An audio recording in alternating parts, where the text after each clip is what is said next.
What's going on, good people? Rich here. Right here. Welcome back to another episode of the Culture Garden podcast. What's up, Kyron? Not too much, man. Always a pleasure. Pleasure to be back. I know we left y'all hanging last week, but things happen, life's happen. We had stuff to take care of, but we didn't want to leave y'all too long. Um, we'll discuss some of the things that we got going on. But before we do, thank you for tuning back in. Welcome to another episode 120, 121. Something. 121, maybe, I don't know. I should have probably had that written down. Either way, we in the 120s. For sure. Shout out to y'all for making that happen. We appreciate y'all. Please remember to like, subscribe, share. Follow us on Instagram at the Culture Garden Podcast. Also, follow at We Got Y'all Pod. Yeah. Shout out to We Got Y'all Television Podcast. Say it all the time, but so much great stuff that we do over there. We have a new episode that will be coming out soon. We're finally going to discuss Forever. I finally got off the late bus and watched it. I finished it in 2 days. 4 episodes. Yeah, pretty much 4 episodes a day. And yeah, I'm ready to talk about it. I got a lot of things to say. For sure. Yeah, not a lot of times when people, most cases like that, when somebody's talking about something, it's usually overhyped. But nah. I fucked with every second. I told you it was good. So I'm excited to get into it. Unlike my recommendations, your recommendations are actually good.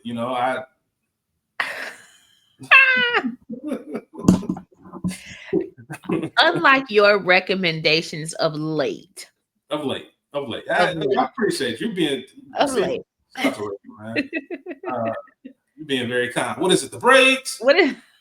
Shout out to if you're watching on YouTube, Rachel got the braids done. Went back to the crib. Shout out to if you were in the Toledo, Lower Michigan, Detroit, Lorraine, I don't know, nearby areas, Sylvania. Yeah. Crave That Braid Studio. Yeah, shout out to Tasha, Crave Braid Studio, the best braider in the world. Crave with the K. With a K, yes. So, Crave Braid Studio. Follow her on IG. You can see all of her amazing work. Absolutely. Crave That Braid Studio. This is not an ad. That's just Rachel. That's what it is. Yeah. Shout out to them. I want to mention something real quick. Couple of things going on. One, new logo. I know some of y'all saw that last week not last week, but on the Film Club episode. Had a couple people reach out like, yo, did y'all get a new logo? Yes, we did. Funny story. I'm going to tell you about that later, Rachel. Nate sent it to me, but I found out Nate didn't really do it. But I'll talk to you about it. It was pretty funny when I found out. Yeah, it's all good. But shout out to Nate for giving us the new logo. We'll be using that moving forward. We got a few of them actually. 4. He sent 4 different ones. Maybe we'll rotate them, but the one we have now we like, so we're going to keep that for a while. And also, there'll be a new change or format to Culture Garden, really. And Rachel and myself, it's funny how it worked because we didn't say it specifically, but I always joke me and Rachel had the same brain. So usually when one person's feeling one way, the other person is as well. Yeah. And I had it in my head that Culture Garden needed something. I didn't know what it was, but it just needed some kind of shakeup. And if you listen to We Got Y'all, it's very conversational. Yeah. There's really no direction, but it's more natural. That's how you talk about TV with people who like TV. It's just more so this or that, water cooler talk in a sense. And it just felt like we were getting more, I don't know, we were getting more out of those combos. For sure. And when we look at Culture Garden, obviously, not because we got a lot of great episodes, but a lot of the episodes that we point to when we talk about our favorites, for example, Malcolm and Marie is one we say all the time. That's a movie that didn't really have scenes. It was just one setting, 2 people. Yeah. So Rachel, me and her, I remember like yesterday, we treated it just like a conversation since we can't break it down in our normal categories. If Bill Street could talk, a lot of these movies that just had the conversation just carries it, the inkwell, so on and so forth. And it was just decided, you know what?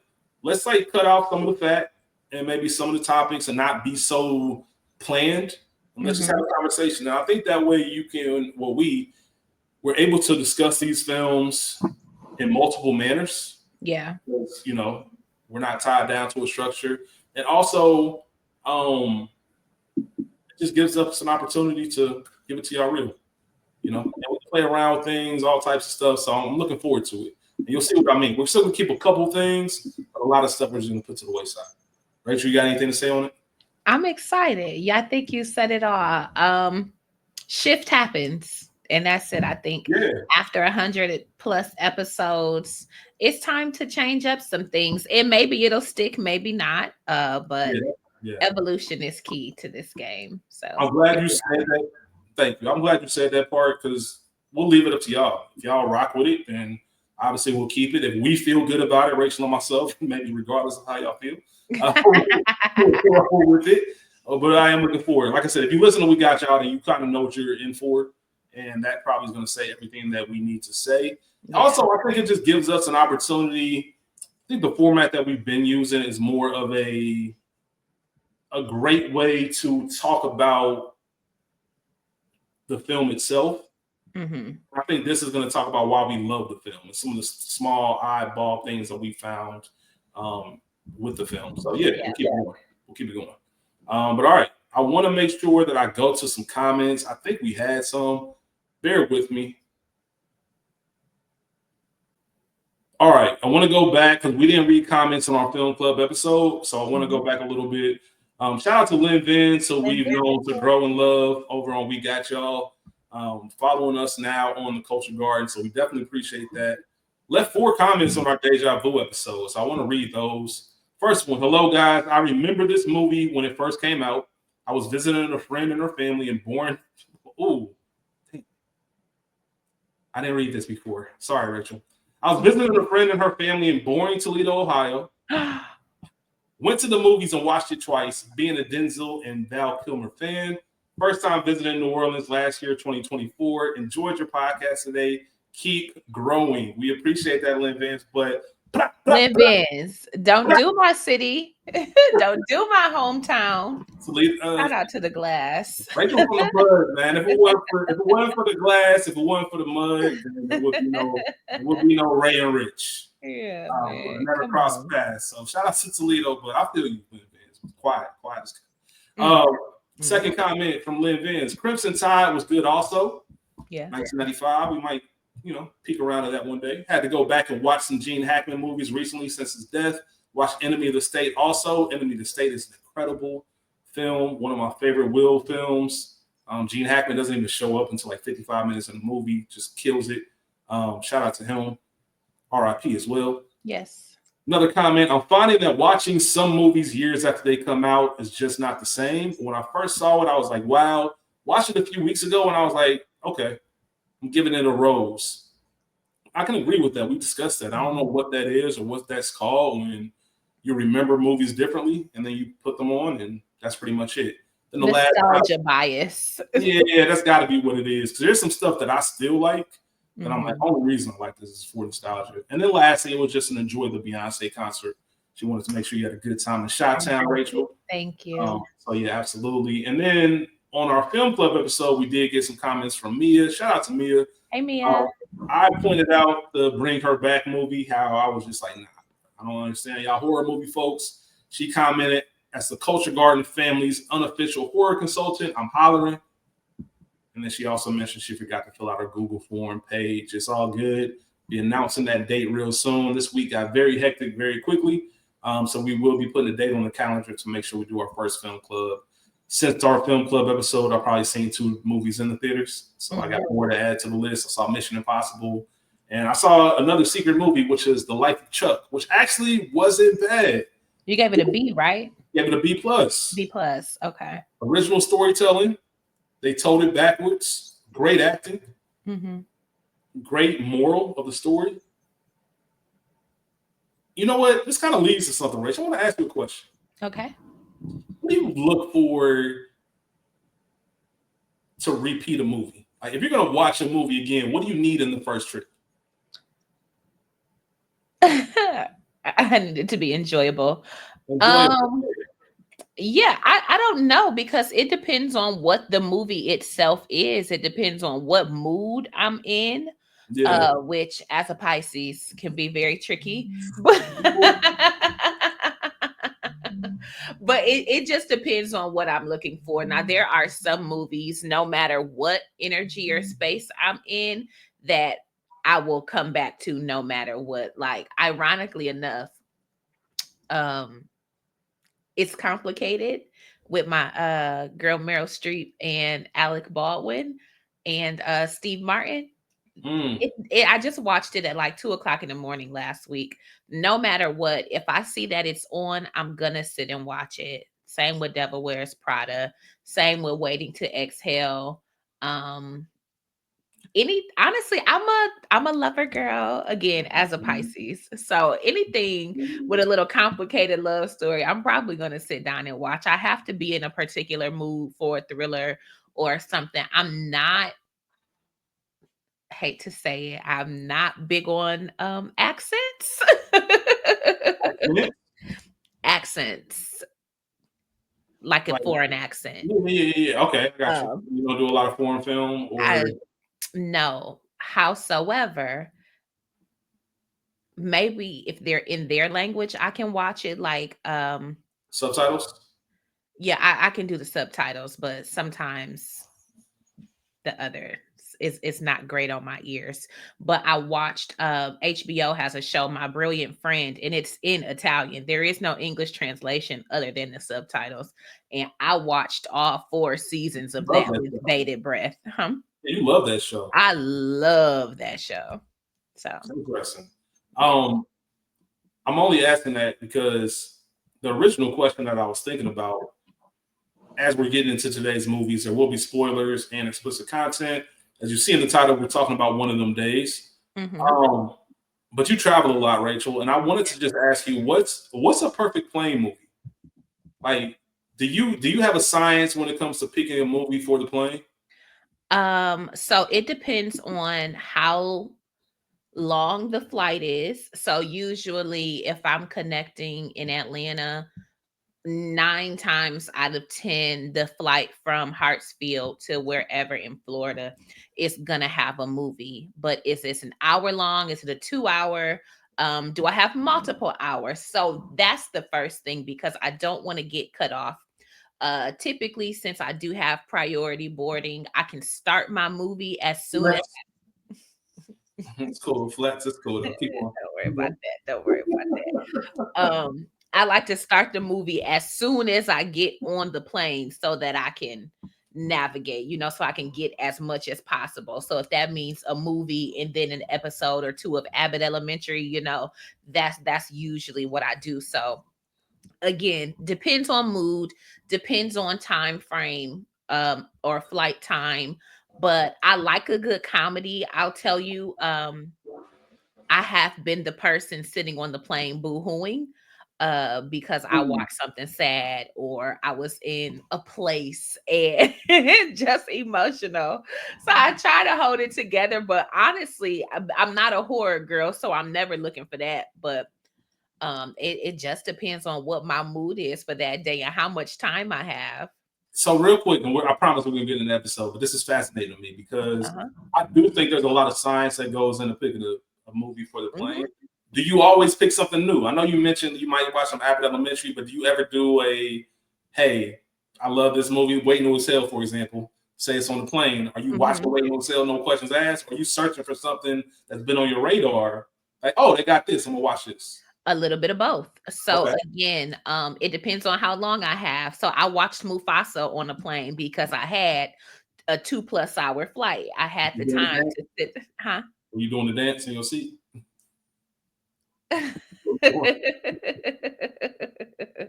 No, not that time. But yeah, so I like to look at the new releases to see if there's something. So I did well while we were prepping for Black Reel Awards because I got to watch Blink twice on the plane. I watched they was probably looking over at your screen like, what the fuck? Exactly. I'm like, ma'am. Hey, they give you a parental warning. So I felt all right. But yeah, it really just depends. I will start at the new releases and then go down to under 2 hours or whatever. And if I don't see anything that's tickling my fancy, I reach for Old Faithful. I can't tell you how many times I've watched The Photograph on a plane, how many times I've watched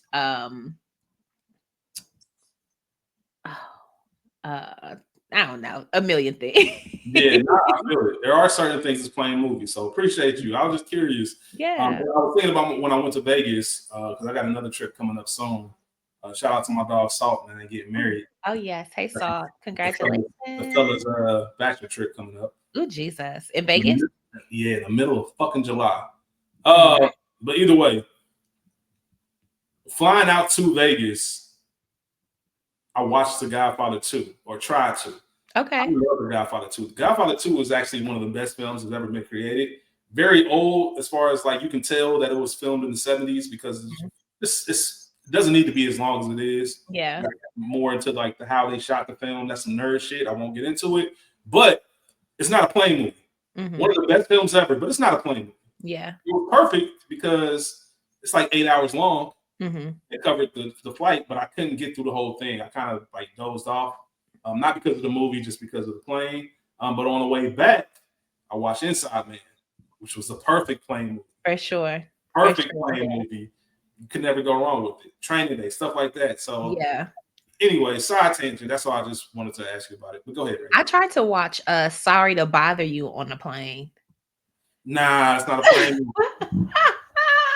I don't know what type of movie that is, actually. I couldn't finish it on the plane. I could not finish it in my home. I've never seen the full end of that movie. Once they started like throwing trash and whatever else on Tessa Thompson, I was like, okay.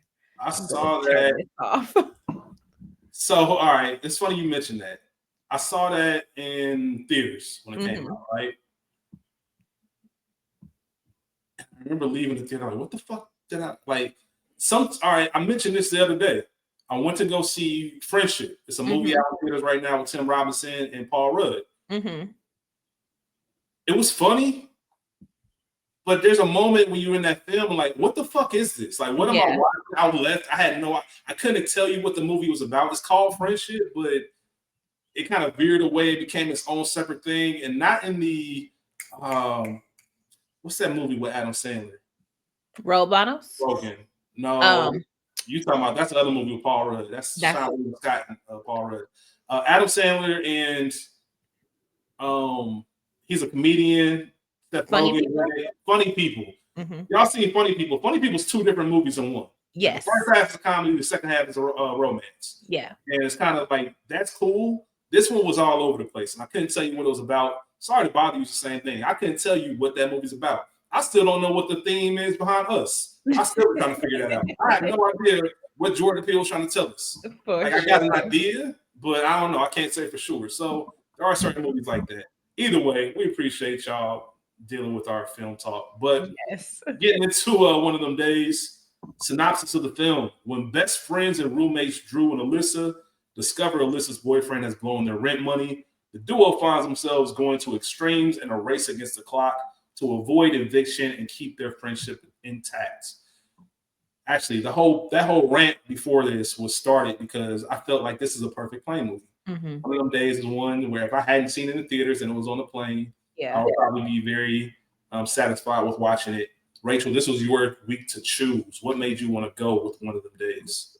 Honestly, guys, one of them days had been on the schedule for several weeks, and we kept moving it or canceling the show. That was life. And so I was like, let's get it out because it's recent enough. I think sometimes with because of what Culture Garden is, sometimes we like to dig in the vault. So other than Sinners, we hadn't done something that was fairly new in a while. So I wanted to get something with some recency. I don't want to say relevance, but something new. It was just in theaters. It was just released this year. It was newish to Netflix. So that was the bulk of it. Understood. I love the pick. Like you said, we're supposed to do this maybe a month ago. Now it's working out properly, so it's all good. Released in theaters January 17th, 2025, 9 days before my birthday this year. directed by Lawrence Lamont. He was a music video director, which is ironic because a lot of people draw similarities between Friday and One of Them Days. For sure. We've talked about multiple times on Ice Cube. All of his directors for his films started out with music videos. They either directed his videos or somebody else's. They all have that background. Lawrence Lamont did a lot of Big Sean stuff. He did like 7 total music videos for Big Sean, including the 2028. 2028. 2088? What's that group called him and Janae? 288? 2088, I think, maybe. Damn, they're going to kill us. All right. Either way, he did that. He did one of those videos. And then 4 episodes of Rap Shit. Shout out to Rap Shit, man. R.I.P. Rap Shit. Shout out to Rap Shit. What you did weekend? What? I think it's 2088. No, 2088. Is that what I said? I don't know. I didn't know what you was talking about at first. I was like, you want me to know some fucking Big Sean? What are we talking about? I was leaning on the Janae side. But yeah, 4 episodes of Rap Shit. So obviously there's a connection with Issa. Yeah. She was pulled to direct this film. It was written by Sarita Singleton.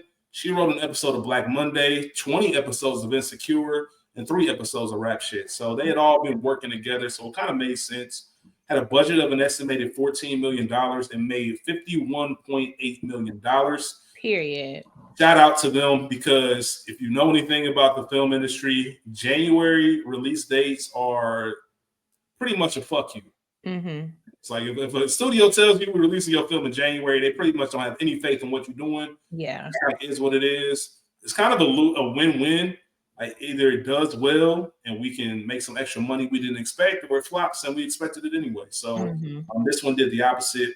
We keep showing year after year, decade after decade, we will go out and support Black film. Look at Sinners. Look at One of Them Days. Like, we will go out and make sure that we support the people that we like.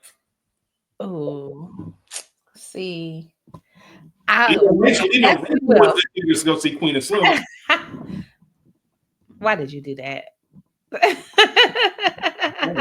I sure did go to the movie to see Queen and Slim. Crazy. What our people. But I did not go to the movies to see the Kerry Washington movie that just came out. I did. So I made up one of the same. So you can take credit from me. I'll take, and not really a theater movie. Okay. So that's one of those Friday nights. I've scrolled through Netflix for 20 minutes. I still can't watch it. Oh, I forgot about this. Let me put this on. Got it. Okay. Very underwhelming film. I'll just put it like that. Bless that. Very underwhelming. Watch it. Support it. It's not bad, but it's not what you think it is when you look at the poster. I was expecting some Mr. and Mrs. Smith shit. It's a little bit of that, but there's also, I talk about it. You did. It's all good. This film opened up number 2 at the box office behind Mufasa. What's crazy is Mufasa was out for like weeks, like 5 or 6 weeks at that time. I can't remember. But it opened up at number 2 behind Mufasa. The top 5 was rounded out by Wolfman, Sonic the Hedgehog 3, and Den of Thieves 2.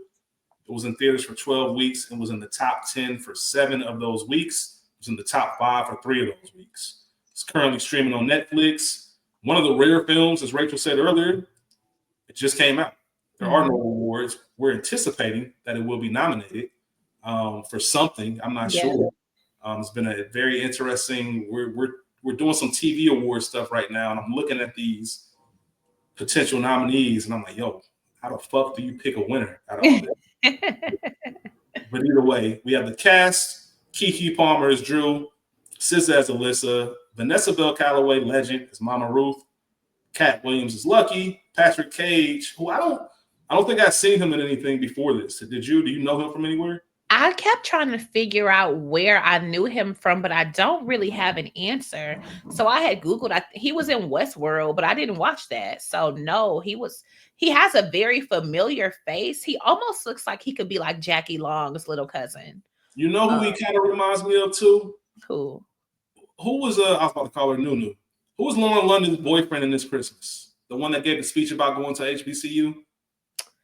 He kind of played this film as well, like a mix between all of that. I can't think of his name, but on Dreamgirls, the brother. Yeah, the Dreamgirls too. Absolutely. I can't think of his name. I'm sorry. Also, shout out to we gonna have to we gotta get y'all a music episode this month. It's Black Music Month. For sure. We got to do a Black music film. I also got another idea that we could do. I'm gonna talk to you about it. I don't want to say it out loud just in case Rachel shoots it down. Okay. But I'll ask her in private because I don't want to say we're gonna do something and Rachel be like, I ain't doing that shit. Keith D. Robinson. But I think he'll rock with it. I think he'll rock with the idea, and I'll tell you after the film or after this. So Patrick Cage is Maniac. Joshua Neal as Keyshawn. I think he's more so known for his Instagram, social media. Mm-hmm. He got a role in this, so shout out to that, man. I think it's not like this is new, but ever since the Vine era, started seeing, I think, what's his name, King Bach and all that stuff, like all these Vine stars and social media stars start getting roles, even in comedy movies, small roles, whatever they are. I thought that was pretty cool because he does have a presence online. And Aziza Scott as Bernice. Rachel. Bernice is one of my favorite. It's probably my favorite character in this film because she's so over the top and so extra. Like her deliveries, hilarious to me. Like, ass been fat. So I don't know what the fuck you talking about. She meant that shit. She didn't know what the fuck she was. My ass been fat. Ben. You know I mean? Y'all think that was bad? Watch what I do to them hoes. Like she was just on top of that shit. I love over the top silly shit. You have Cincinnati's very own Gabrielle Dennis as Shayla. You also have appearances from Janelle James, Amin Joseph, Dwayne Perkins, Little Rel, Howery, Dominique Perry, and Maud Apatow as Bethany. All right, Rachel. You said you did not watch, or you didn't watch Shadow Force in theaters, but I know you saw this in theaters, right? Yes. What do you remember about the hype of this movie coming out and what it was like your first time watching it? Honestly, I don't want to say I don't remember quote unquote hype because that's not true. More so for me, I was always going to the theater to see this just because Black movies supporting Hooray and this, that, and the third. We hadn't seen Keke on the silver screen in a while. I didn't know what SZA could do, but I was just interested in the story because we needed just like I don't want to say feel good movie, but just like a movie about nothing, but everything at the same time. So that was the biggest thing. I saw it very early in theaters. I want to say opening weekend, or within the week. So I try to stay away from a lot of the comments and stuff. So I didn't see a lot before I saw it, but the few that I did see, everybody was like, okay, it's solid. It's good. It was funny. It was just enough. It's not a traumatic black movie. It's not any bashing of either of the sexes. It just was some cool shit to go see. It's like, okay, feel good. I'm down. Saw it, enjoyed it, concurred, and that's that. How about you? Same thing. I knew I was going to watch it. I remember hearing about this movie coming out. And I don't remember the trailer for it. I used to be big into trailers. Like I used to just always search for a trailer. Now I like almost being a little bit surprised and not knowing what I'm walking into. The first thing I remember about this film was being a little skeptical about SZA. I was like, that's interesting. We know about Keke. Yeah. Like SZA being a lead, that's interesting. Issa was attached for Ray Media, so it was a no-brainer for me. I saw this twice in the theaters. I don't think I mentioned that on our film club episode, but I did see it opening weekend, and I believe I saw it that following weekend as well. Okay. I enjoyed it. I enjoyed every single second of it, and it was just, y'all remember January wasn't that far removed from November, and there was just a lot of stuff going on, and it was one of those movies just to take your mind off things. We talk about it, how, hey, they don't make movies like this anymore. They actually do still make movies like this. It's just very wide ranged and quirky. Like I told you about that friendship movie. Like that's a movie about nothing, but if you're going to make a movie about nothing, it still needs a beginning, middle, and end. Yeah. You know what I mean? I prefer those versus just the random stuff happening and then that's it. And you're just like, what? All right. So I enjoyed every single second of it. I didn't know. And what do you think about the Friday comparisons? I don't think that I saw them initially, but during my last 2 rewatches, I said it's very reminiscent of Friday. But yeah, California, a lot LA. of stuff. Lawrence Lamont, he didn't shy away from it. He said that some of his inspirations were Friday, Baps. He mentioned Superbad, which I didn't know. I don't know if he mentioned that because Judd Apatow's daughter's in this movie. Shout out to Maud. Yeah, shout out to Maud. But I don't know if she. I was trying to think. I could see some of the comparisons, just wild, goofy shit happening. But that's really about it. And one of the things that I guess I'll say I was surprised by, I didn't know how this cast would look. We're into a new era of actors. Yeah. Black Hollywood.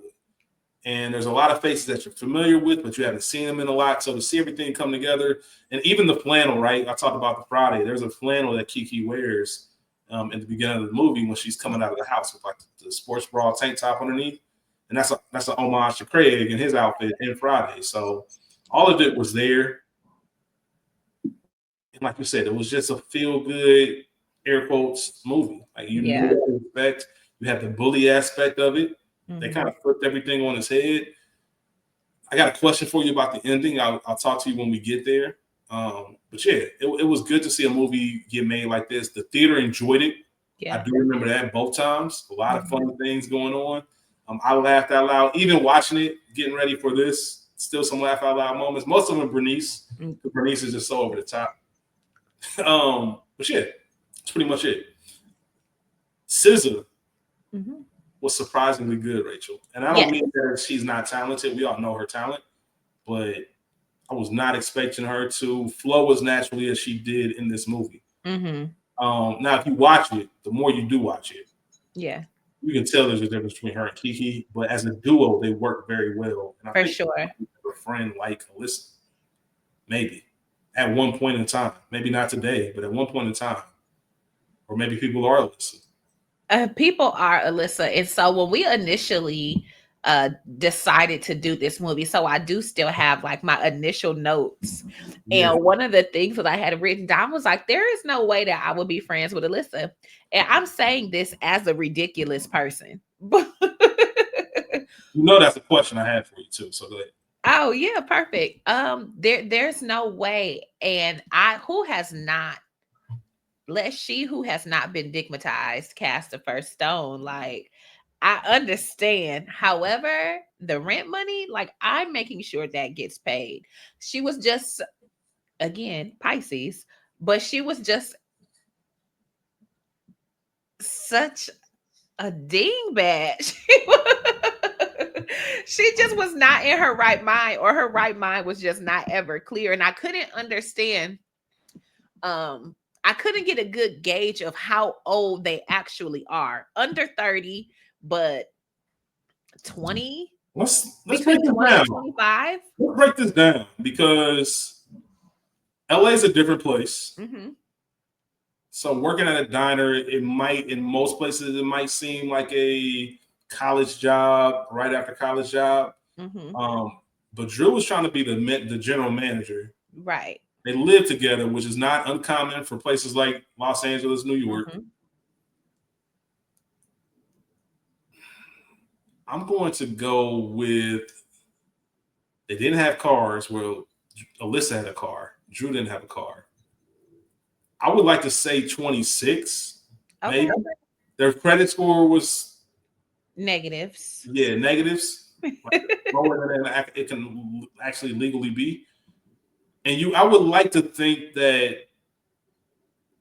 a 30-year-old wouldn't have a negative credit score. I would just like to believe that. Well, not even that, because things happen. No, you're right. I'm not saying it like that. But what I mean is, it seemed like they had no clue. Like they were right. They were aware that the credit was bad, but they probably only knew that because they tried to apply for something somewhere else. Right. Actually checking and being on top of that. And I think that's something we do mostly in your 20s. Not saying there's not 20-year-olds who are on top of their credit, but I would like to think they're mid-20s. Yeah, and see, that's why you're giving mid. I'm saying even less, between 19 and 25. Let me ask you this. Now that we're talking about it, does the way you view this movie change if they are older? Like if they're 31, if you find out they're 31, do you look at this movie differently? I hate it if they're 31.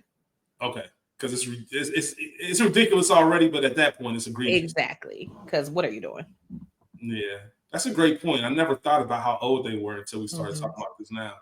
But everybody seems young. Like Maniac seems like everybody in their kind of circle. Dwayne, who we talked about in the Blackening, he seemed maybe a little bit older than maybe them. A little bit older, right? And even in discussing Maniac, I don't know, high school was too relevant. Like, if you're 30, these elementary memories. Yeah, because there were a lot of references. He'd been in trouble since we was a kid. He talked about juvie. Yeah, if you 30 something, you ain't like, nigga, what am I bringing up juvie for? Who cares, right? Nobody cares about that. So yeah, that's a great point. I never thought about that, but I'm gonna agree with you. I'm gonna say 23. Okay, I'm with you.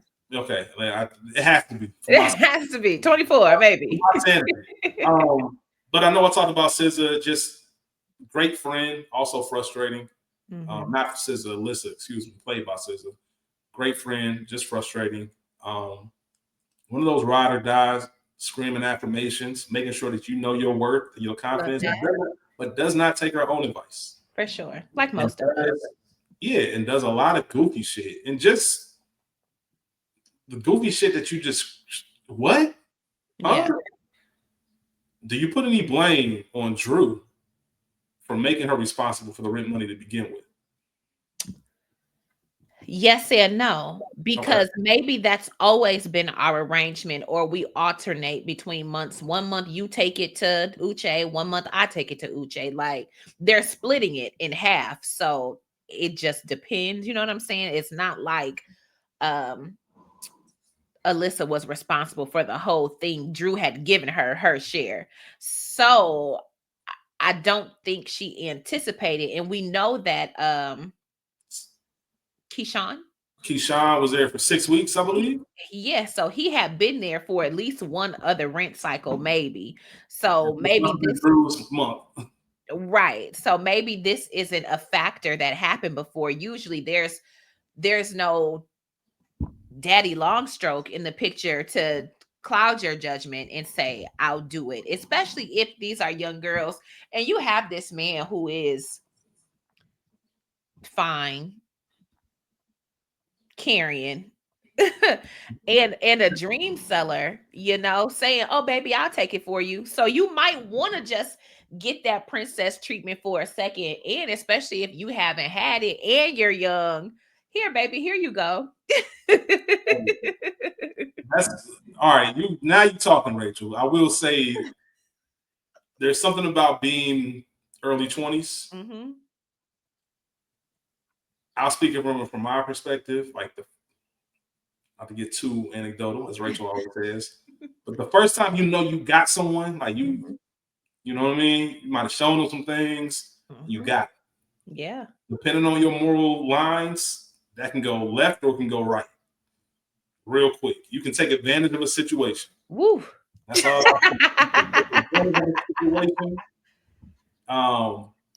Dumbed by the dick, baby, whatever you want to call it, dickmatized, the whole nine. And let me say this real quick. They were out of pocket for the fucking dick print. They was out of pocket for that shit. I remember being in the theater and getting weak myself. Cause I'm like, yo, this shit's so egregious.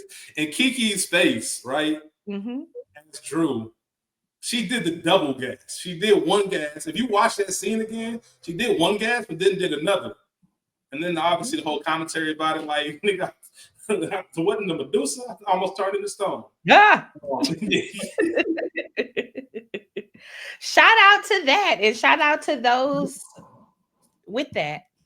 Hey, shout out to it, man. That shit was out of pocket, man. I was like, yo, this nigga's wild. Yeah, we need to find that. We need to find that bum ass niggas before we spend all our money on parlays. That was a hilarious line with sports gambling being so prevalent now. Yeah, women accuse men often of blowing money on parlays. Don't they? Yes, they do. Very often. Very often, which is what makes it even more funny. But just going back real quick to not Drew, but Keke, who plays her. Rachel, you said it's been a while since Keke had been on the silver screen, and I think this is a film that shows why we need more Keke, because she is just a natural talent, and she's just so charismatic. And obviously, there was a stretch of time where she was in the news just for her personal life, but let it not take away from what a talent she is. And just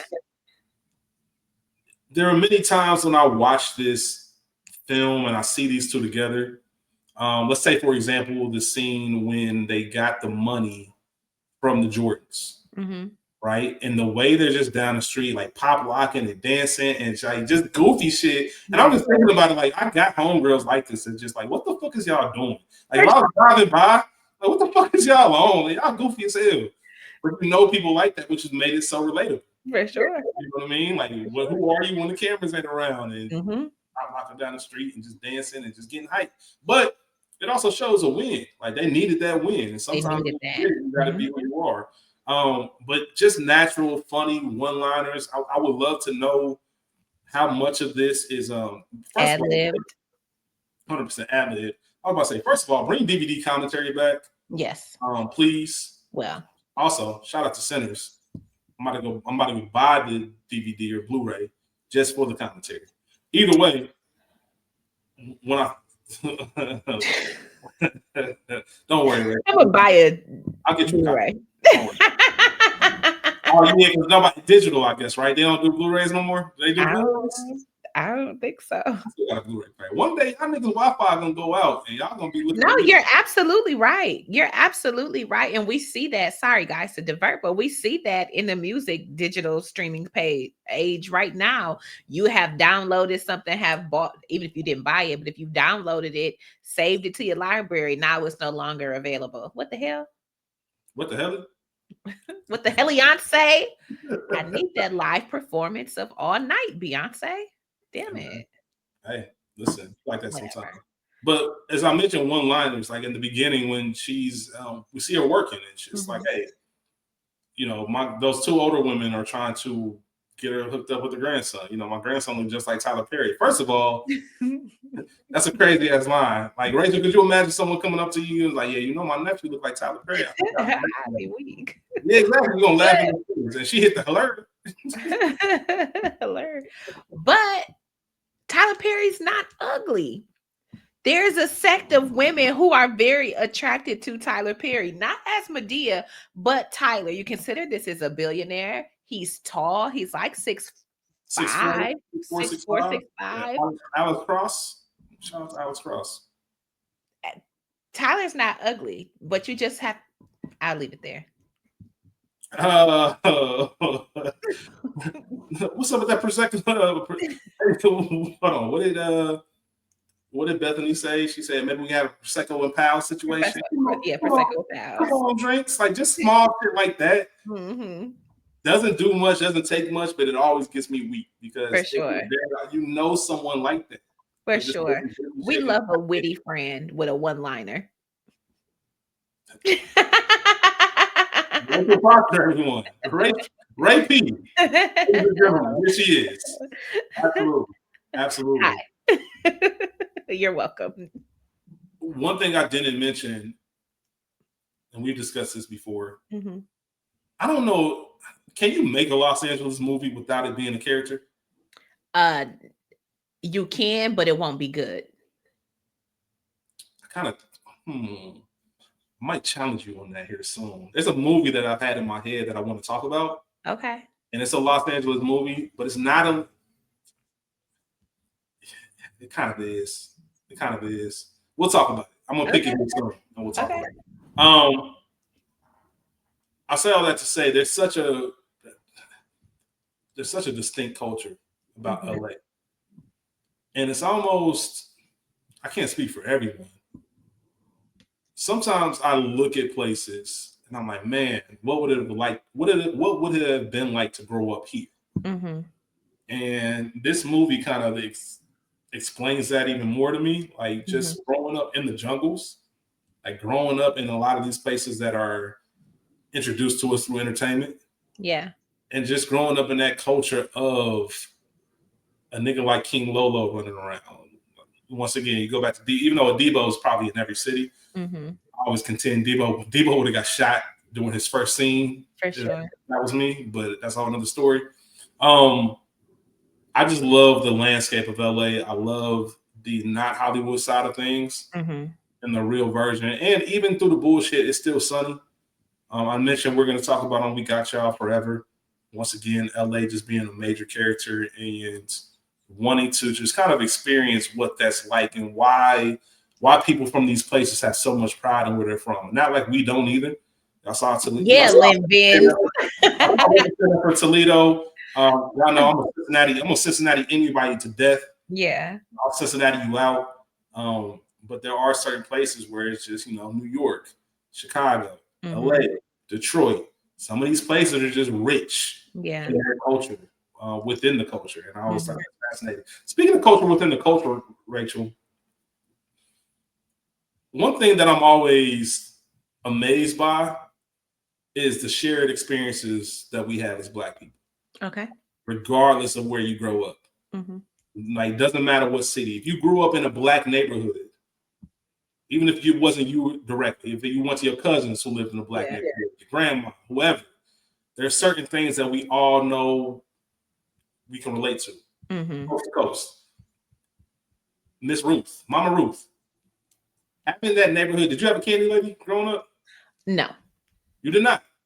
So over near the boulevard, we did not have a candy lady, but we walked to Howard, like we walked to the corner store. It was close enough. Like there were candy ladies in other sects of the city, obviously, that we knew about if I was visiting my cousins, but no. So we would either walk to Howard's, that's the one we were allowed to walk to, or we would sneak and walk to Petro's.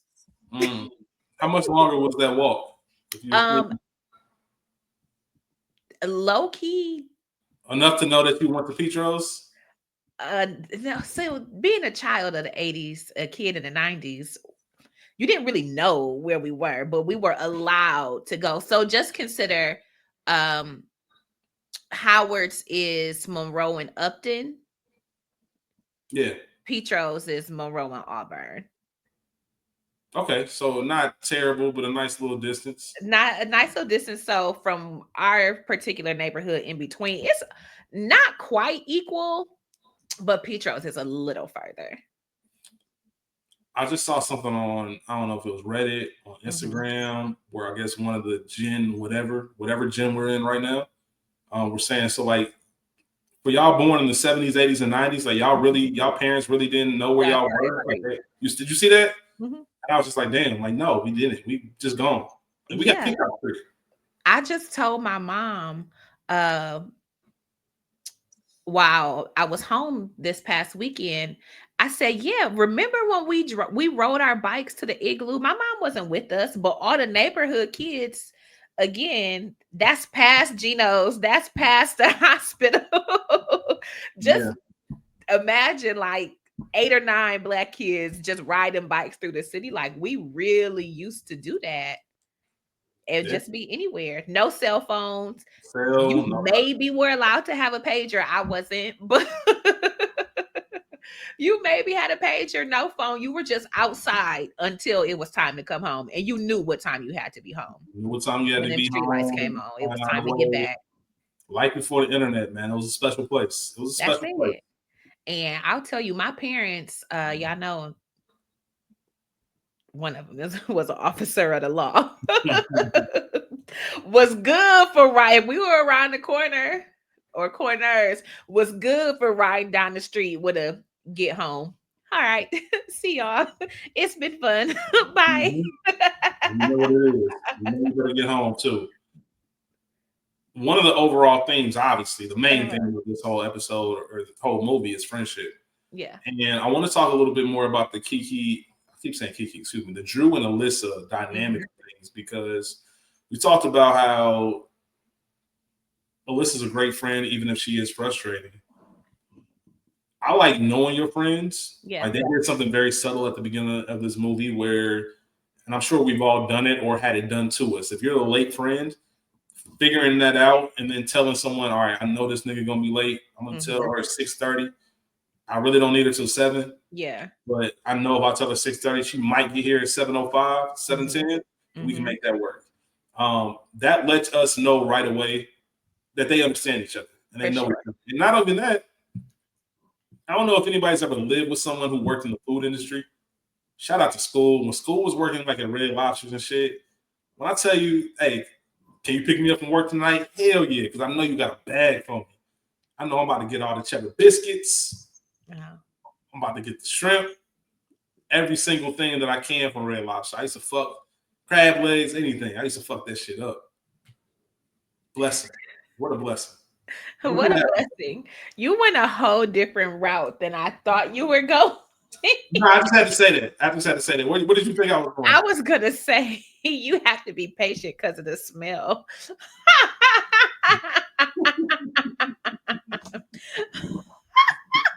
You ever smelled them work uniforms? Nah, that's some real shit. That's some real shit. That's I didn't do this to school, but I've seen it before where like here's this bag, put your shit in the bag, change clothes, throw that shit in the trunk. You're not about to get in the car like this. Because that's a very, I don't care where you work. You work at Wendy's, you can work at a restaurant, 5-star. That smell's gonna be on you. Yeah. Especially if you're around Greeks. And that ain't cool. Like, yeah, that ain't cool, bro. Thank you all for what you do. Yeah, shout out to all y'all. Have you ever lived with someone who had an annoying boyfriend or a boyfriend that you couldn't stand? No name, no blame. But have you ever lived with them? I've never lived with anybody other than campus. When you moved off campus, hold on. How long were you in the Crossings? So, I shout out to Cotillion. I had a scholarship that paid for room and board for 4 years. So I had a room in the Crossings for 3 years. However, I was done. I would visit my dorm room junior year, but I went back home. To the crib? To the crib, yeah. I was tired of that shit. But go ahead.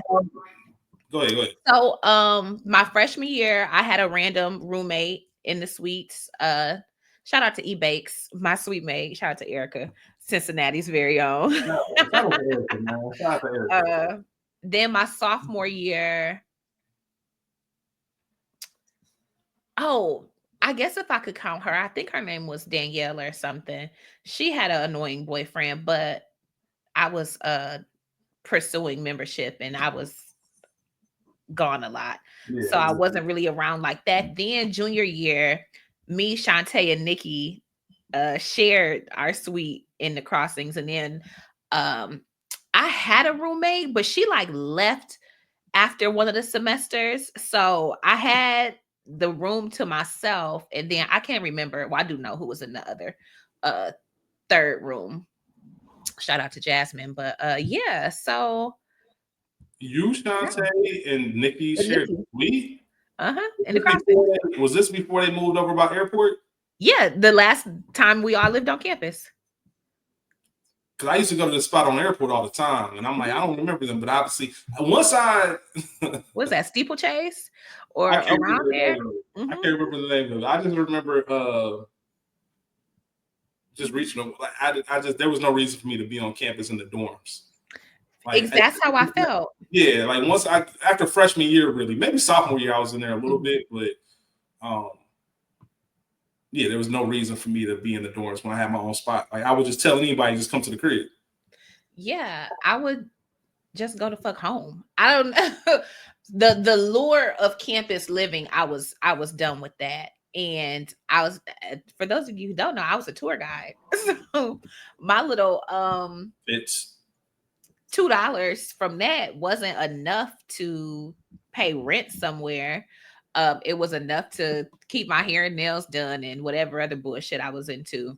So I went home, lived for free. You want to hear about something I feel bad about a little bit to this day? What? You talked about being a tour guide. I remember. I don't even remember the name of our paper, of our school paper at Sweeto. But I got a little job as a delivery guy. So every 2 days a week or whatever, You go to the office, which is right by campus. It was right by the old bookstore. Not the bookstore in the Union, but the bookstore that's set on Door, Secor, whatever street that is, Bancroft. And you would go pick up your papers, and you had a certain area to go. A lot of mine were downtown Toledo. Like little shops and whatever, man. When I tell you, because I was pursuing membership, when I tell you, them motherfuckers will sit in my trunk. Like, I genuinely feel bad about that sometimes. Like, I'm surprised nobody ever called and said, where our paper at? But I don't know why these companies were getting school newspapers. Because they were supporting the home team. I guess. That's one thing I would, and this is not a Toledo podcast, but shout out to the Rockets and the city in and of itself, Lynn Benz. The local community, for the most part, is very supportive of TU. TU. These TU motherfuckers is nice. Shout out to JP. All right, getting back to the film itself, though, I just asked that because I couldn't imagine living with someone. Well, I had I wasn't the biggest fan of someone's girlfriend. Not enough to really be an issue. I wasn't tripping over Jordans and shit. Yeah. They weren't stealing. They weren't making sure we was fucked up on the rent or anything like that. So it's all good. It was more so a personality thing. I couldn't imagine being in a situation. We already talked about the rent money not being paid, but also you got somebody living here for free for 6 weeks. Come on. No nothing. A man? A grown ass man with his stuff all over your apartment. And got an attitude with me. Got a problem with you wearing your robe. Telling you that the homies was asking about you, but I was like, no grace. Yeah, I'm worried about your blood pressure. Just couldn't imagine doing that. And really, do you think you would have fought Alyssa if you found out that rent wasn't paid? Do you think you would have actually put hands on her? I think that we would have come very close, because I'm working in a diner and I gave you the money. It would be different if we just ain't have it. Or if you were short, or even if I was short. We had our money. You gave it to this nigga that you don't even really, really know like that you stay into it with for him to pay. Why? He's not on the lease. I think we will be very close to blows. And I shout out to Drew for being a good friend, because the reality is the onus would not be on me to get that money back. You fucked us up. Yeah, now you, once again, Friday comparisons. He know where my mama stay. He know where your mama stay. Now King Logo call about me. Like, Drew, like, he know my name. He know me. All because of this bullshit. Like, nah, we ain't doing none of this. Yeah, like, we will be very close to blows. The reason why I would like to think that it will be very close, but not there. There has to be a portion of you that thinks about the friendship long term. That's it. Because there is, and there are moments when the points of no return, right? Like, everybody has that, where there's that line, and if I cross this, even if we cool, we ain't never gonna be cool. It'll never be. Yep, that's it. I don't cuss. So that for me is I don't cuss at my friends unless we cuss in, or I'm just cussing, but heat of the moment type shit. Yeah, just I have a horrible mouth. So that's that. So if I'm talking to you in a particular way, or you're talking to me in a particular way, who the fuck are you talking to? I'll be cool with you, but I love you, so I'm not gonna crash out unless it's really, really, really like that. But you have to be very mindful, because what you're gonna have to do, stand on that. And that's just it. But yeah, so I appreciated Drew for holding her composure, and again, going with Alyssa to be on this dummy mission all day, to being the one not just creating the diversion to sneak into bully Bernice's house, but then donating literally all the blood and plasma from your body so that you could get this money. Shout out to Janelle James, ridiculous ass. Crazy. And just being the one to drop the shoes off to Little Real's character. I can't remember his name. But doing all of that, taking the initiative, and that's the other part when low key, if I don't do this, shit won't get done, which is also like a frustrating component. I would be pissed about all of that, but because I don't want to be unhoused and you are my girl, I'm gonna ride with you through it. Yes, to everything you're saying. That's the answer. That's it. The only thing that I really would have to check myself on is the how passive and how aloof Alyssa was about the whole situation. Like there's a shot of Alyssa when Drew comes in and she's on the bed and she looks like she just got laid out. Yeah. Don't hit me with what you're talking about when we talking about being homeless. Come on. I'm not talking about, somebody ate my ramen. This nigga drank my orange juice, or he wearing my robe. Like this is some, we don't have anywhere to live. And I don't know if y'all know anything about the living situation in LA. It ain't like you just jumping around from apartment. It's a lot of hoops that you have to jump through to find somewhere to live. And we ain't even talked about the price yet. Yeah. Ooh, like New York, same. Like if you ever try to find somewhere to live in New York, you'll probably say fucking and move to Jersey just from the process. For sure. It's just a lot of steps that you have to take, and a lot of us in the Midwest and wherever else just aren't. Yeah, we can't relate to it. I can't imagine doing all that. So that alone would make me be like, hold on, man, do I gotta look? And there's a question in your head, like, am I about to beat her ass? And you gotta stop yourself. And Alyssa, Drew was on top of it. And like you said, Rachel, true friend. She took that on her back as well. You know what? And I wonder if part of that was because I know Alyssa's not going to get this done. If I tag her to it, if I just say, fuck it, it's your problem, we're going to be homeless. We're going to be homeless. You know what I mean? I'm the one that talked to Uchi. I know that he was serious about his money. All right, we got to get this together. And everything seemed like it was going right, but Alyssa continued to mess things up. That's it. Can't get right. Still don't understand why you would send a selfie to Keisha. And I get it. You trying to make him jealous because he with another chick, right? All that in front of the kids. But that's another reason why I think they got to be 20-something. They got to young. Be young. They got to be young because that's some shit you do when you're young. Right.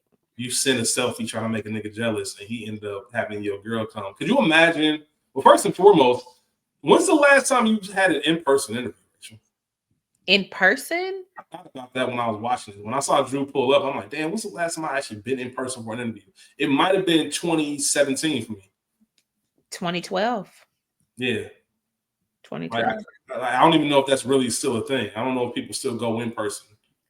It is. I think it depends on kind of what you do. So in my industry, I worked remote. I've been solely remote since 2012. So there's no reason for us to come into the office. I have an office, but could you imagine 2012? You just crushed this interview and you walk outside your homegirl getting dog walked? Man, absolutely not. Absolutely. Would you help? Like you need this job, Rachel. It ain't no. It's nice to have it. You need this. Like you desperate. Like, I gotta have this. And I don't have the credentials to even get it. I'm going like strictly off of faith and off of experience. And it seems like I killed it. They like me. And my interviewers are right here in the lobby with me, watching you. I'm going to call the authorities because I need that money. I need this job, bitch. Are you crazy? I'm already dressed like a wrestler in a blazer. Like, I look the fuck crazy. So the fact that Drew was able to even turn the interview around in the first place to not let Shayla and I forget the guy's name and them see actually what I have on, because appearance matters. So the fact that I look crazy and my own skill set, personality, and knowledge was able to distract you from me looking like I just left WWE. Look like some wrestling. I've done what I needed to do. Like, girl, first off, no, why are you out here? That nigga made me say, hey man, where y'all coming from dressed like this? I don't think I could help. This isn't like that episode of Girlfriends where Tony was popping shit outside the club and Maya jumped in. Like, this is not that, bitch. I'm trying to get a job. I'm trying to get up off of the bottom rung of employment. Like, this could change. Me getting this changes both of our lives. You might have to take that ass whooping. I'm sorry, girl. You got us into this mess. It might be what you deserve, because what do parents say? A hard head make a soft ass. So while you giving our rent money to some nigga, why you sending selfies, you might need somebody to tap that ass. And because I'm your friend, I'm not putting my hands on you. And if you got to learn this lesson via Bernice to get your shit together, then hey, after it's all said and done, I will bandage you up. I'll get you some ice cream. I'll put some peas on your bruises. Bitch, I need this job. I need that money. Being a real one. That clearly I'm not. Listen, man. I think Drew would have played it off had it not been for Alyssa. Literally, Drew, help! That's it. Like, had you been able to get away with that, I would have done what you said. I'm calling the authorities. Like, damn, old girl getting her ass whooped. Like, y'all got security around here? Where is the security? But she put her in a position where I gotta go out. I can't. There's not too many other Drews. It's like my name, right? You can't be yelling firing and I look around like, who are they talking about? Right. But again, bitch, you know I'm in an interview. Why are you calling my name? You don't know what floor this interview is on. You don't know where we are. Why are you doing that? When you getting your ass whooped like that, you just screaming out for anything. You screaming out random names. Barry, George, Drew, whoever. Like, I need anybody to come to my aid. Y'all see me getting dog walked out here. And Rachel, I come out to help you. Now I'm getting my ass whooped. I don't deserve this. And Keyshawn just sitting there. If you don't get this big bitch up off of me, off of us, are you crazy? Hey, man. Watch what I do to them hoes. She wasn't lying. Absolutely not. Bernice wasn't fucking around, man. Bernice was a fucking menace, man. She was a terrorist. Shout out to her. Out here really whooping shit. Talking about don't be stealing people's niggas, stealing women's niggas, and beating their ass. Yeah, like, girl, let her have him. I don't know, man. I don't know. Little apple pie, be a little bitch. Like, she did everything so extra, man. I love Bernice. Yeah, you love that. It was a bit much for me. It's so extra. You know what's funny, Rachel? You know this about me. I don't do extra. I don't like extra. Right. In real life. In real life. So that's what makes it even more funny, because I felt like that's really who she is. Yeah. Caved to her. It just caved to her. Like Keyshawn. Keyshawn was a sucker. He was a suck ass. He was a clown. And I know, again, young. I mean, I'm not gonna male bash. But I'm gonna also attribute this to being young, because I know that I messed this all up with my little coochie t-shirts. Hey, man, that nigga might have got shot. That's when you call your uncles and your cousins in that part. Like, if you want to call your uncle and your cousins. Maniac, are you still crazy? Cause I might need you to do something. King Lolo, this is who you need to get at. This is who has your money from the shoe sale. That's him. He has it. Like, I would have to turn them people on you, and not necessarily the policia, but them people, the King Lolos of the world. Send them boys at you. I ain't talking about feds, nigga, them body snatchers. That's it. Because why, one, are you stealing money from women? And you know we don't have no extra money. It's not like it was a loan. When I borrowed the money, the loan. You didn't borrow no money from me. I know that's what he said, but I gave you this under the pretense that you were taking this to the rent office. Why you stealing money from women? I ain't gonna hold you, man. I might have to. I'm maybe not hit Alyssa. I might give her a hard shove, like a shoulder bump, something. Thinking about hearing you say that again just pissed me off all over. Like, why would you give this nigga the money for our rent? 6 weeks. You don't even know him like that. He's not contributed a single dime dollar. So you don't know that he has any money. Other than him having 2 phones, you've not seen him bring in a lick of income. And you cheating? You're gonna let me get beat up as like a man? Come on, dog. Like, tell Bernice, like, hey, it's my fault. Like, take some sort of accountability. Like, calm this bitch down. Give her that long stroke, something to shut her up for a second. Like, hey, chill out. My bad. I'll make it up to you. I don't know. It's just something. If you got all of that, it's just something you could do with these young ass girls. Because Bernice ain't have to be that mad. Now, candidly, embarrassment does set me on another level of anger because running into that damn car window. That might have been what did it, because she might could have been all right once she got out of the apartment. You know, that's exactly what it was. She was embarrassed because that's what started the whole thing. I said the line a couple times, but literally, oh, y'all think that's bad? Watch what I do. Like, she wanted to make sure that everybody knew. Like, my name is my name. Like, y'all not about to, because can't have somebody talking about he almost robbed the Smokestack Twins. Like, fuck that. Right, but also we don't be over here. You will never, and you would not know us. You would not see us, be it not for Keyshawn ass. You could go back and tell them niggas anything happened. You'll never see me again, babe. Tell whatever story you want. And for lack of a better term, she was a bird, because the fact that Drew was even able to go to her door and get that off, like, we went to school together, and she not even put the dots together. Like, she was really on it. She was fucking with it. She was doing a little dance move, pretty Ricky shit. How Dorsey. Man. Like, nah, man. Hey, that nigga, this nigga Drew came to our door and said, it smelled good in here. Remind me of my uncles. Like, what the fuck is that? Yo, that's wild, man. It's crazy. That has to be ad lib, because what? It gotta be. Real quick, couple quick hitters. Payday whenever. That's just. Shout out to Cat Williams. Shout out to Cat Williams. I didn't write her name down, but the actual loan officer, whatever you want to call her. Yeah. Oh, I forget her name, but she's in Abbott Elementary. Yeah, she's been in some things. I just don't know her name off the top of my head. I'm gonna find it out here in a second.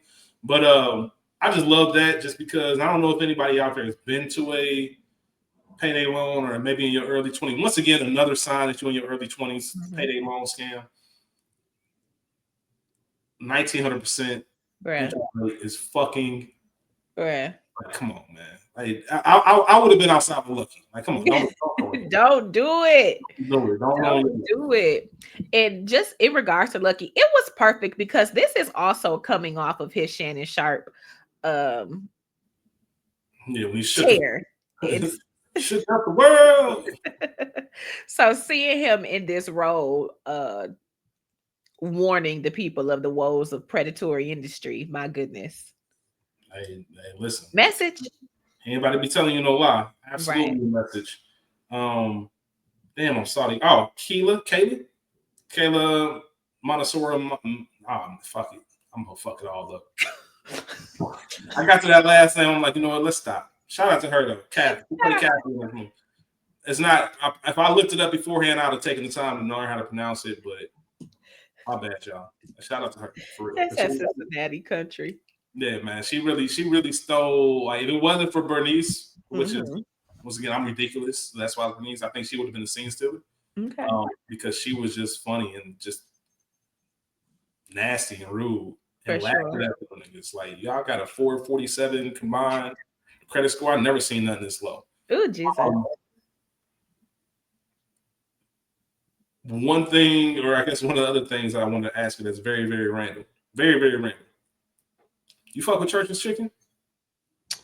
You know what? That's so funny, because when me and my dad were driving from the airport from Detroit, he said, you want to stop at Church's?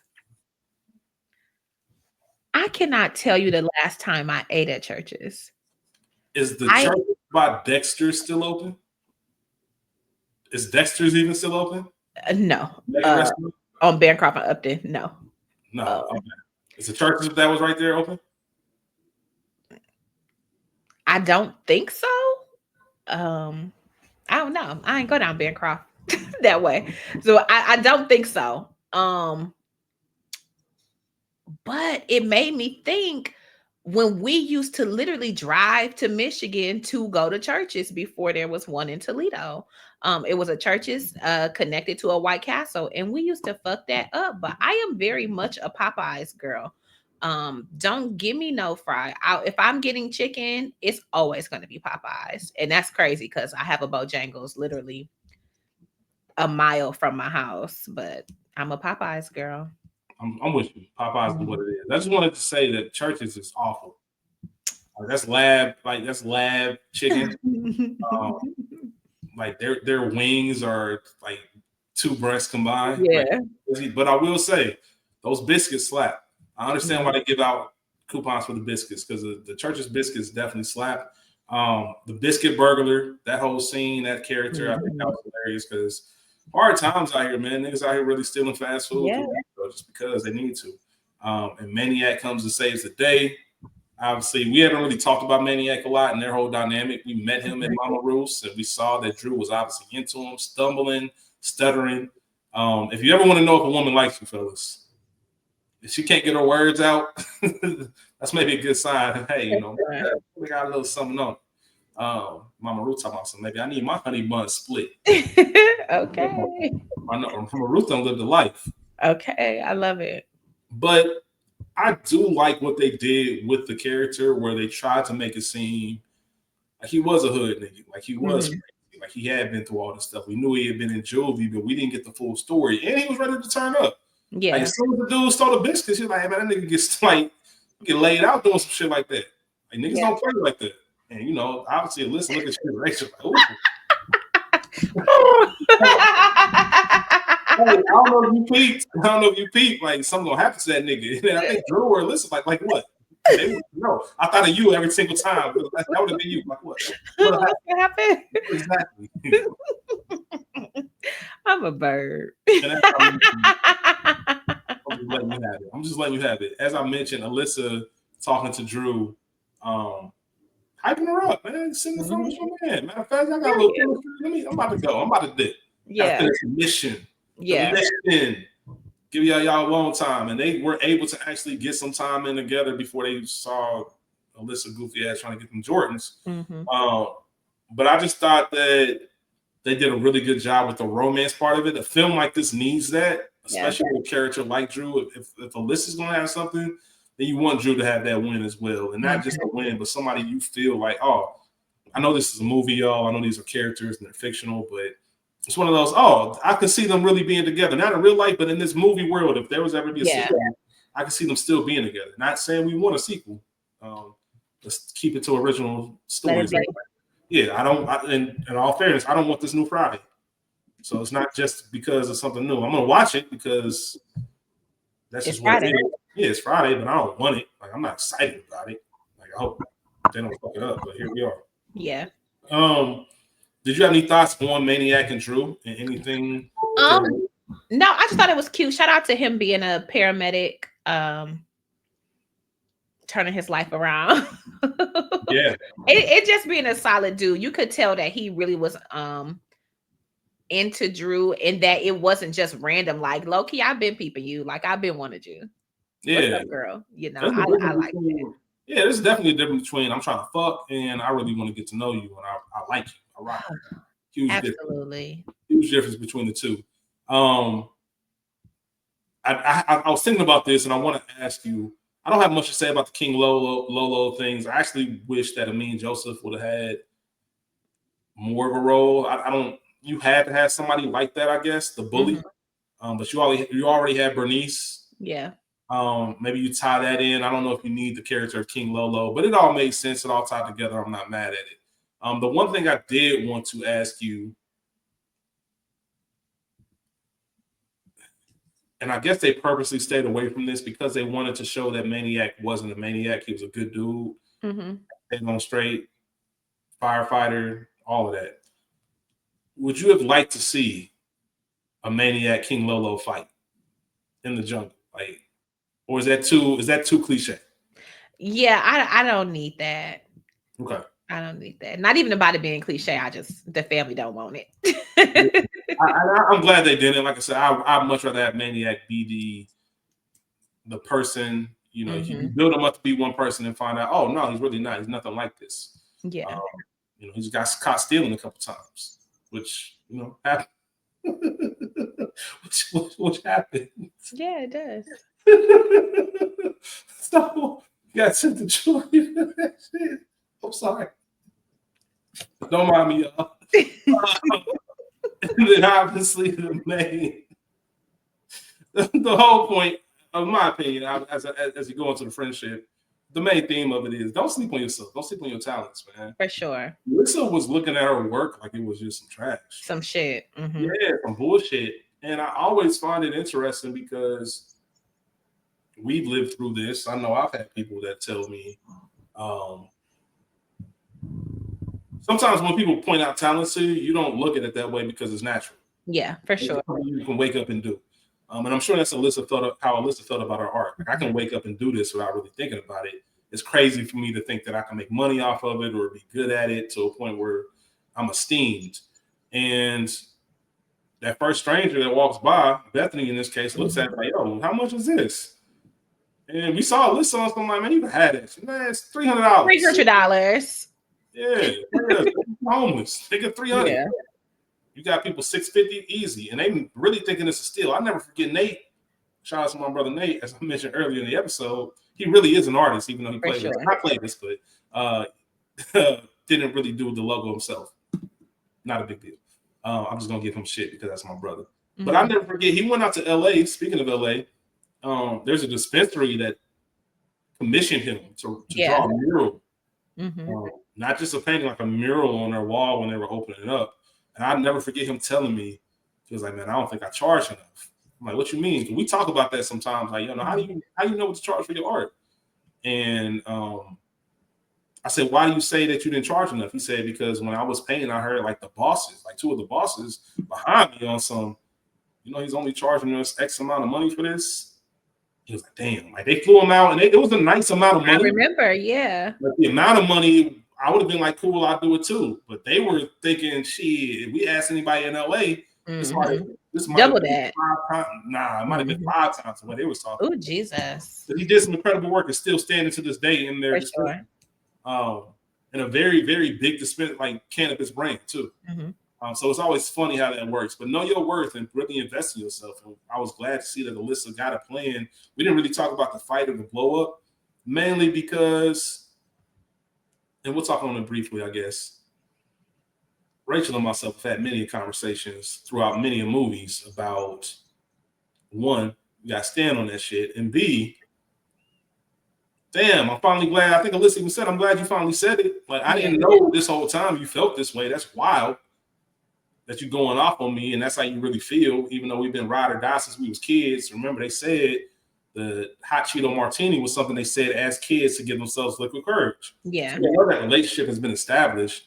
And of course, we know people say things out of anger at times, which is understandable. I'm not knocking Drew for it. But it also is uncomfortable to have those conversations with your homie, with your dog.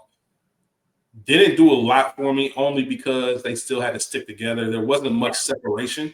We see themselves still walking, even on the opposite side. Across the street, yeah. Towards the same thing. So had there been more of a arc within that story, maybe I would have probably touched on it a little bit more, but, you know, they figured it out. Did you have anything to say about their fallout? Nope, that's it. I mean, it's only one day. And at the end of the day, I love you. I don't want you to be homeless neither. So we got to figure something out. And whether we're speaking or not, we both are on the hook with King Lolo. So yeah, that's real. They say he's gonna kill us. Kill us. Like, that one nigga in the hood, you know, play like that. Exactly. We don't. But going back to the moral, don't sleep on your skills. Like, don't sleep on your, especially when you have people you love who are close to you telling you, hey, you have a talent at this, you should really dig into it. And she finally stopped sleeping on herself. She saw her work. She left Keyshawn alone. Keyshawn went over to Bethany's, said, I got a new place to live. Crazy. Where is your family? I thought about that too.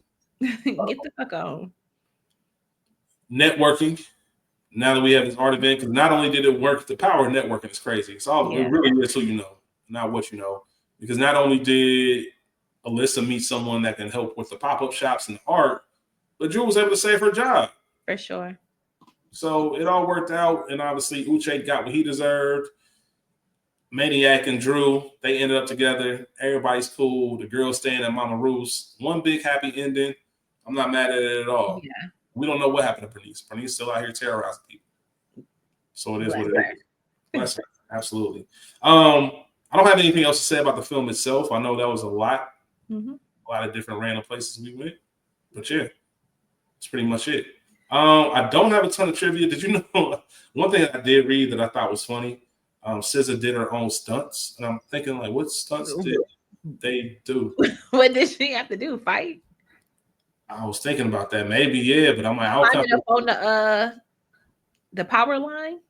Maybe she used to be a gymnast, and I was I did know that. Yeah, she used to be a gymnast, so they said she did her own stunts. I just chuckled to myself. I'm like, what? No, she was doing backflips and all this other shit. Issa Rae was obviously in the film as a voice. She was like, we got you. She has a very distinct voice, so shout out to her. I don't think there was anything else. I kind of mentioned all the other stuff that they talked about. Believe it or not, as much as we've all fell in love with Janelle James from Abbott Elementary, this is her first film. It's her first time on the silver screen, so I thought that was cool, as well as SZA, her first time also. Yeah, and that's really it. I do think it was fascinating that they got all the hard stuff out the way. So the scene we just talked about with them arguing, that was the first day of shooting. Okay. Just to kind of get it out, because a lot of times I know on sets they want to build the story or shoot the story to where the characters feel more comfortable. So the majority of the movie is going to be them happy and friends. Yeah. A small amount of them arguing out of the way. So you got that going into it. So yeah, that's really about it, Rachel. That's our convo. We don't have anything else because we're not doing like, wouldn't let that happen to me. We kind of brought all that in. So let us know what you think. This is obviously not the most serious movie. Not at all. So we can have the Toledo tangents and talk about Church's Chicken and all that. Once we get into some more serious titles, similar to how we always have been, I mentioned earlier, Inkwell, your Beale Streets, any kind of romance movie that we discuss. We're going to have a more buttoned-up conversation to really talk about characters and themes and all that. But this is one just to have fun because that's what it was made for. There was a conversation before we get out of here, and this is a perfect example of doing the opposite of it. There was a conversation when this film came out, and I remember someone tweeted, like, hey, man, stop trying to like break down every single thing that y'all see. For sure. Things exist for what they are. And that's what this was. This was us just talking about a film that is what it is. It's not to be taken seriously. We're supposed to have fun with it. We're supposed to laugh. We're supposed to fuck around. And then there's other films where we can do the opposite and really have some real genuine conversations with it. Mo Better Blues, that was another one that I really enjoyed our combo on that. So yeah, that's it. Hopefully, y'all, give it a little bit of time. Trust me. We're gonna make sure we come back with a serious movie, fun movie, but serious. I don't know what it is yet. Okay. Rachel and myself are probably. I'm gonna collab with her to see what kind of music film we can do. We gotta do a Black music film, and I'm gonna talk to her about my other idea because it is June. Don't forget, last week of this month, we will not have an episode. The end of the quarter. So just remember that. Until then, please remember to like, subscribe, share. Rachel, any last words before we get out of there? No. And if you're having just one of them days, it's only one of them days. Thank you guys for watching and listening. Liking, subscribing, commenting, and sharing. Be cool how y'all be cool. Peace. Peace. Shout out to school. Shout out to school. We out.